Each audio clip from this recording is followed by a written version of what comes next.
Real estate salesman with the state of West Virginia. I'm with Fathom Realty. My broker is Martha, she's working out of Lewisburg, and I work out of Charleston. We're here at the West Virginia State University Economic Development Center. This is Mr. Page Hamrick III. He is an attorney, specializes in real estate, among other interesting things. And we're going to talk about some of the legal aspects of buying, selling, and owning real estate. Okay? Okay, Bruce, thank you for having me. Page Hamrick, practice law here in Charleston. I'm also a certified public accountant, and I taught real estate at Marshall University, so Excellent. I know a little bit about it. Okay. Glad to talk about real estate today. Good. Well, a lot of these things are fairly mysterious to most lay folk. And of course, I'm not being an attorney, I don't know all the ins and outs of it, but I know a little bit.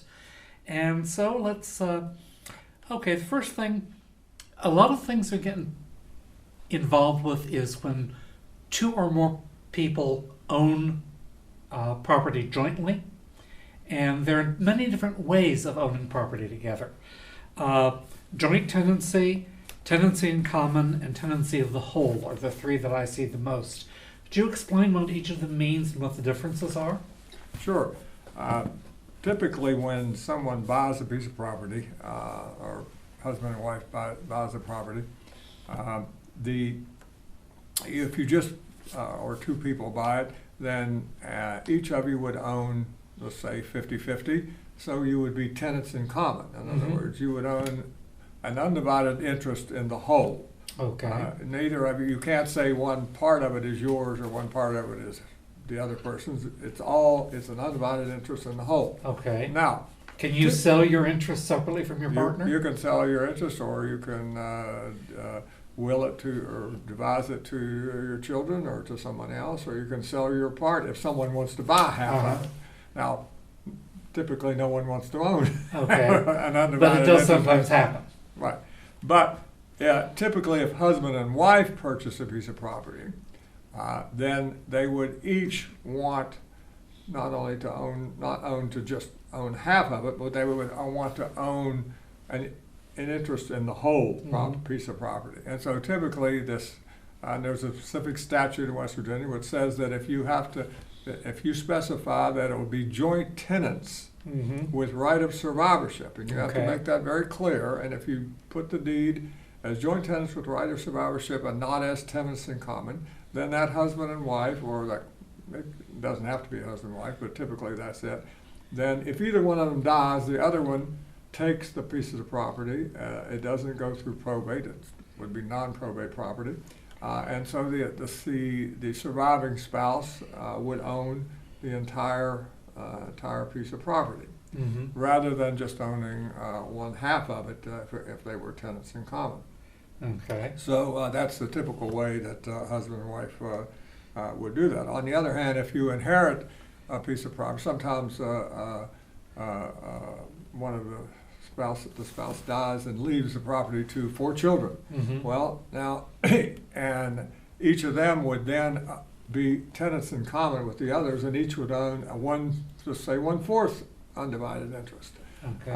And then, unfortunately, if one of them died and has 2 children, then those children would have an 1/8 interest. So it keeps dividing up. Yes, it can get very complicated when you have several generations of a family and no will. No will. And then you have maybe umpteen cousins owning it jointly. And if the person who actually lives there wants to sell it, then you have to track down all the cousins and get them to either release it or buy out their interest or whatever. It can get very complicated. True. And that's why it's very important to have a will if there's more than one possible heir, right? Right.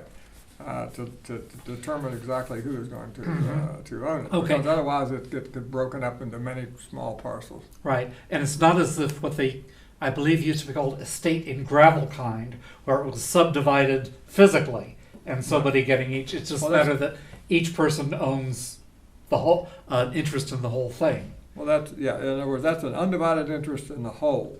Now, you can partition, especially large parcels like farms or something, where you would actually partition them off so that you'd have to create deeds, but each individual would own a certain part of the entire parcel, and that would own that outright. Now, that's kind of rare because it's very tough to divide up property so that each piece is worth what the other Right. piece is. Yeah, the easiest way is to sell the whole thing and then divide the proceeds. True.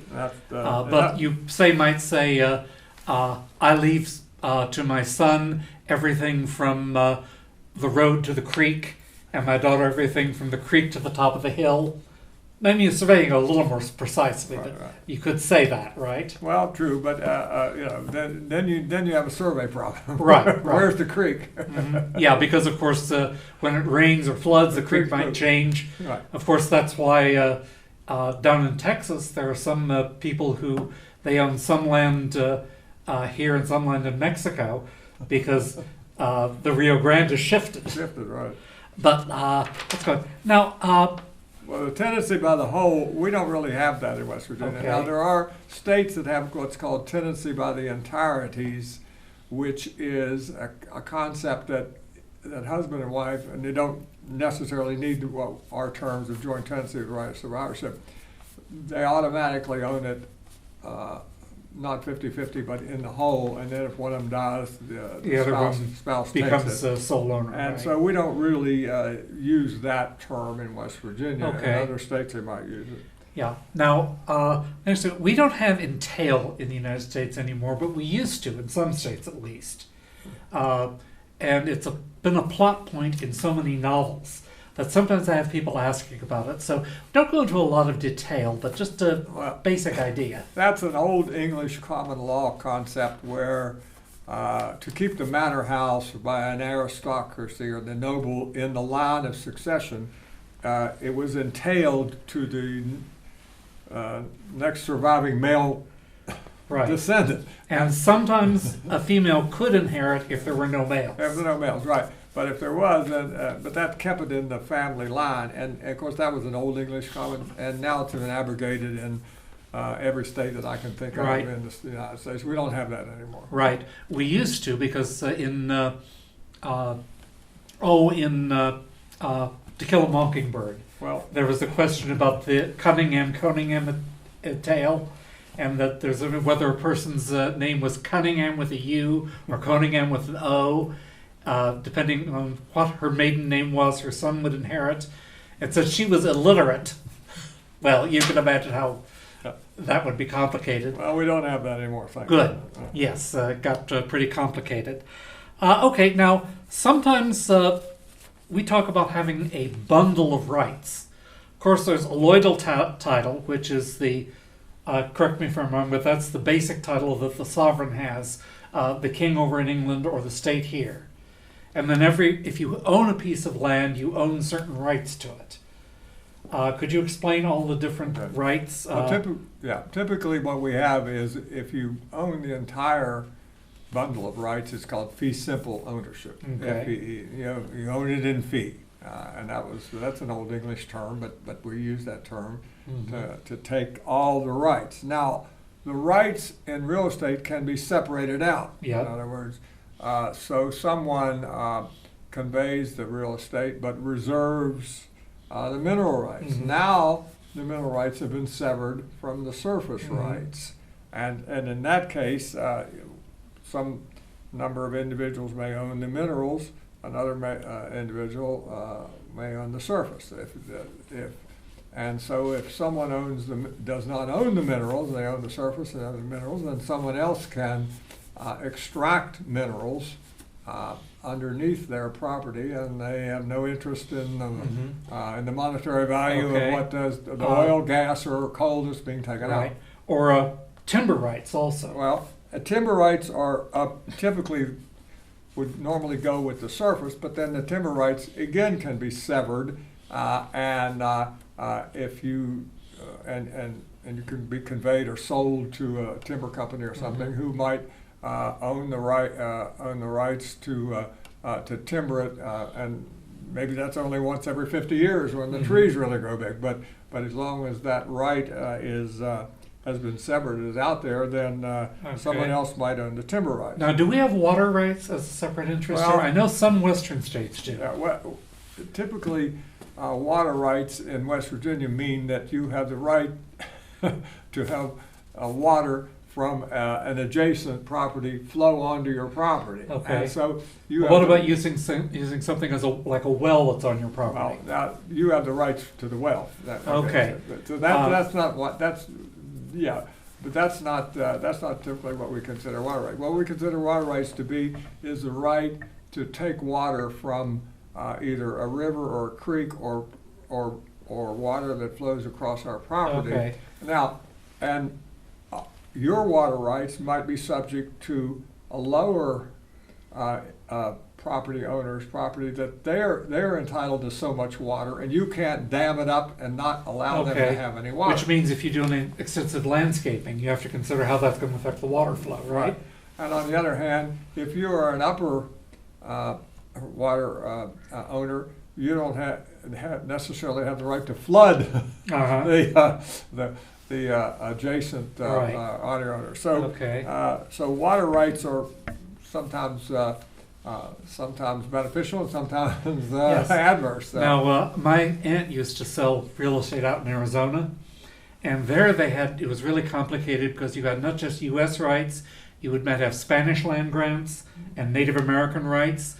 She'd talk about quite often a person would buy a piece of land and discover that a local Indian tribe had the water rights, which means he couldn't take the water out of a well on his property. It Right. belonged to the Indians. Right. In other words, the problem, especially out west, is that, and you might purchase water rights, and which is the right to take so much water out of a river or adjacent. Or on the other hand, someone else may have purchased the water rights from that tract of yours, so that you end up having to purchase or get water rights somewhere else if Right. you want water to that tract. Right.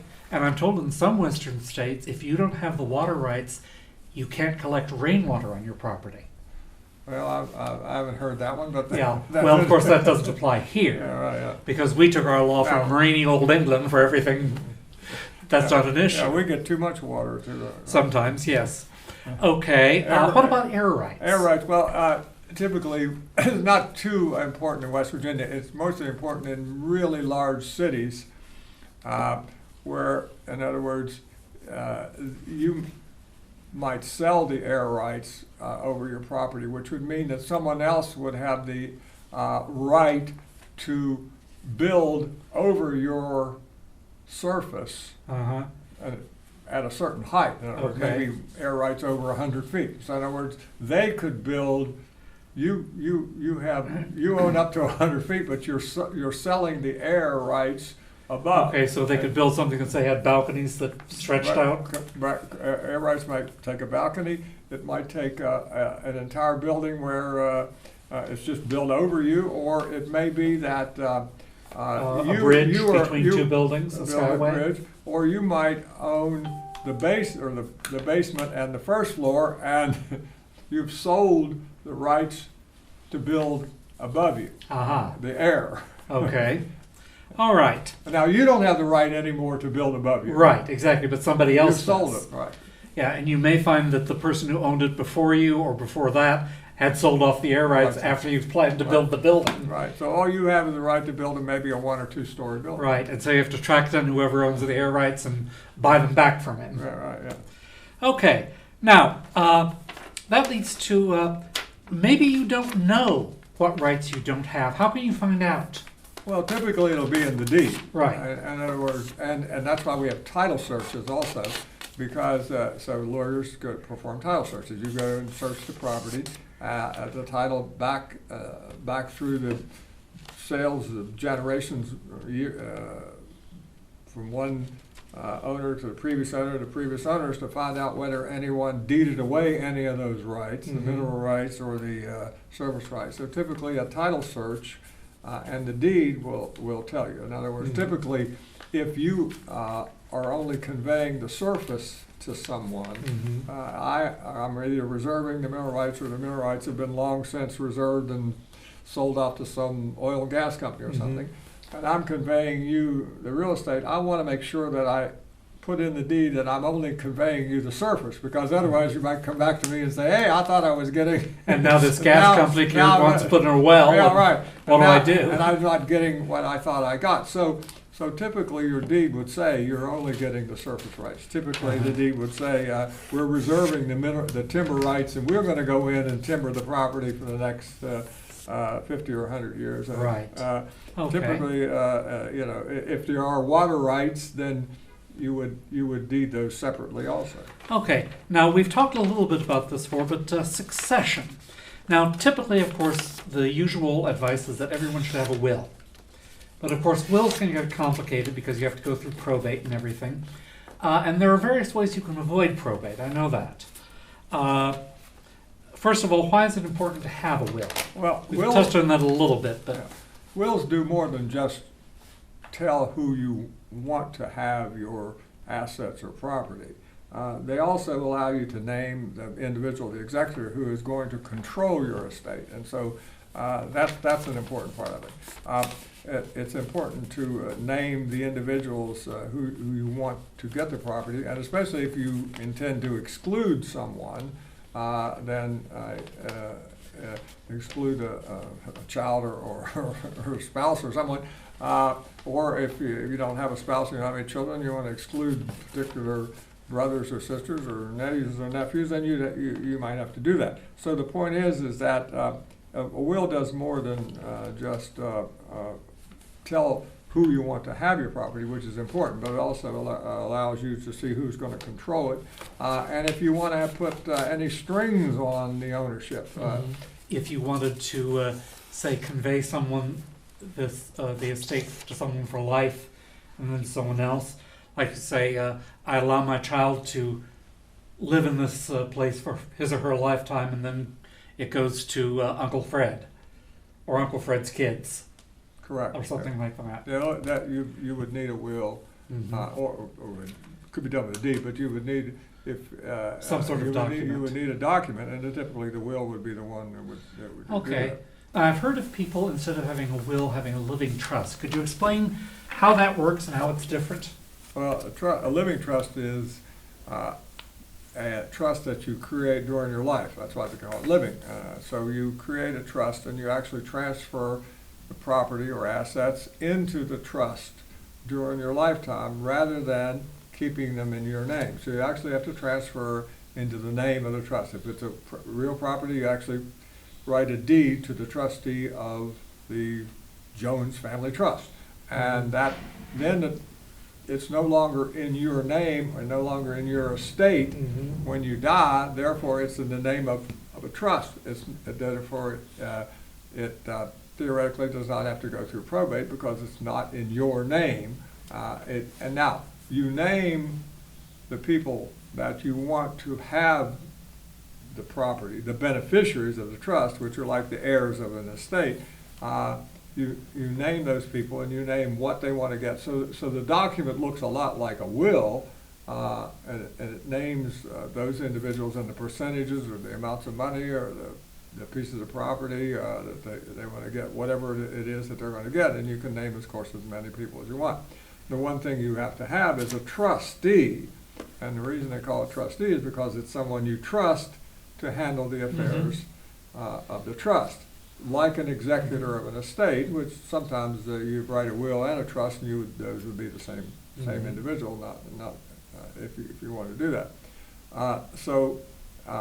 And the idea being that since it's the revocable living trust, typically it's revocable during your life. If you create it and then you don't, and then you convey that property and you say, well, I don't want to do that. I've decided against it. You can take the property out because it's revocable, or you can just do away with the whole trust and start over again. But typically that is another way of conveying property without going through probate, without will. It avoids the probate theoretically because it's not in your name the instant you die, and you probate an estate of whatever is in your name the instant you die. If it's not in your name, then it's not probate. And so a lot of people have found, especially in states where probate is very time-consuming, expensive, and litigious. They tell everybody in California and New York, you got to create trust. You got to create trust. Mhm. And more and more people in West Virginia are creating these things. I create them all the time. People want them. Okay. All right. Now, I've also heard of people who will deed a piece of property retaining a life interest. Right. Could you explain how that works and why that might or might not be a good idea? Okay. If you just deed property away, then you, if you sell your house, then you're out. You have to leave. However, sometimes you might want to leave that piece of property to somebody, but rather than doing it through a will or through a trust, you want to give them the interest now. Mhm. But you want to live in the property the rest of your life. You don't intend for them to have it until you die.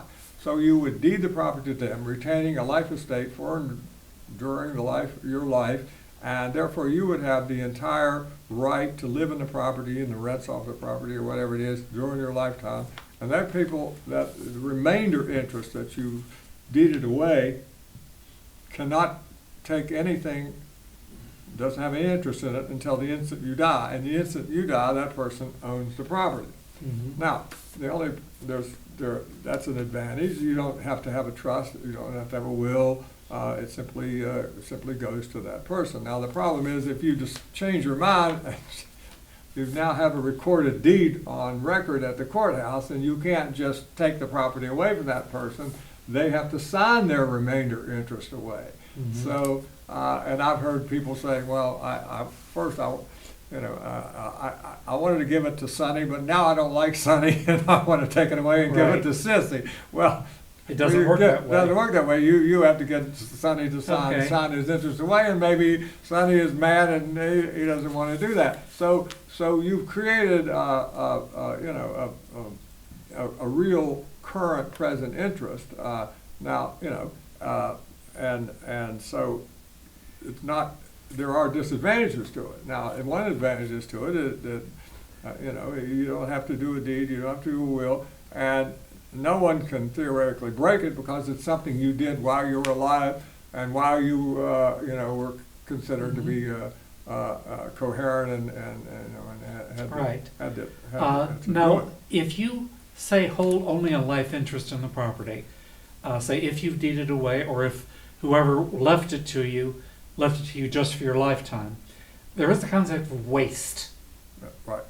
Right. If you're a life tenant, you still are obligated to maintain the property. And if you don't maintain the property, you let the roof fall in, you let the rain come in, or then you may have created waste, and therefore you've wasted the property, and the remainder interest could possibly sue you or your estate for that waste. Now, I'm going to tell you something. Every time I do a life estate, I put without subject to liability for waste in there. Okay. Because people do Yeah. sue me.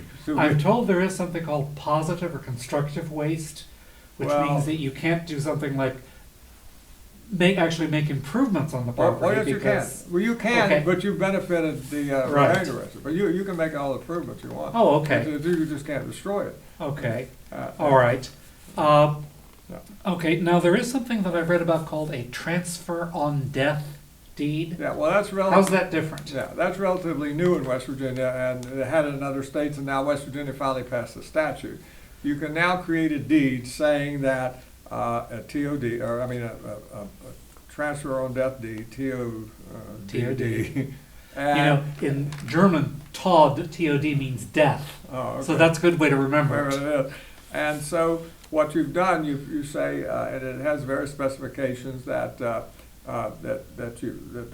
statute says you put in there, but in other words, it's just like you have it's just like a will. It takes effect at the instant you die. Now, those deeds by statute are revocable. Mm-hmm. So now people are more using those rather than the life estate and the remainder interest, because, which is not technically revocable, because the transfer on death deed is revocable. So I can give Sonny the property but then, 5 years later, when I decide that I don't want Sonny to have it, I can revoke that deed and give it to someone else, or leave it for my will. Okay. And so more people are using the transfer on death deed rather than the estate. Okay. All right. Is there anything else that we haven't discussed that you Well, think no, is you- important for people to know? You wanted to talk about taker on death, TOD or POD. Yeah, we just talked about that. Well, that doesn't really apply to real estate. What that normally applies to, like bank accounts. Okay. Now, if you don't want to put a second owner on the account, the second owner can come in and take the money now. Right. But if you put a TOD, taker on death, or a payable on death, on a bank account or financial account or stock account, what have you, then they only get it if you die. They don't have any present interest in it. They Okay. can't go in and sign away Okay. your savings. So that's a better way to put, but again, that avoids probate, that avoids going through the will, avoids, because boom, the minute, that's the taker rather than the, Okay. Yes. Well, that's right. Okay. Now, what about alternate financing, like doing a instead of going through the bank for a mortgage or a deed of trust, doing a contract for deed? How does that work? Okay. Typically, you go buy a piece of property, you go to the bank, you borrow money, and they put a lien, a deed of trust on the property, meaning that it's not a true deed, but it's a trust, a deed in trust, Mhm. technically. If you don't make the payments, the bank says, we will come in, foreclose on the property, and take it away from you. Mhm. Now, and so you have to make the payments, and if you don't make the payments, you lose the property. Right. Now, and that gives you if you bought the property with the mortgage loan, you own the property right then, you've got a deed, and then you gave a deed to the bank. In other words, first you record the deed, a minute later you record the deed of trust, so nothing can intervene.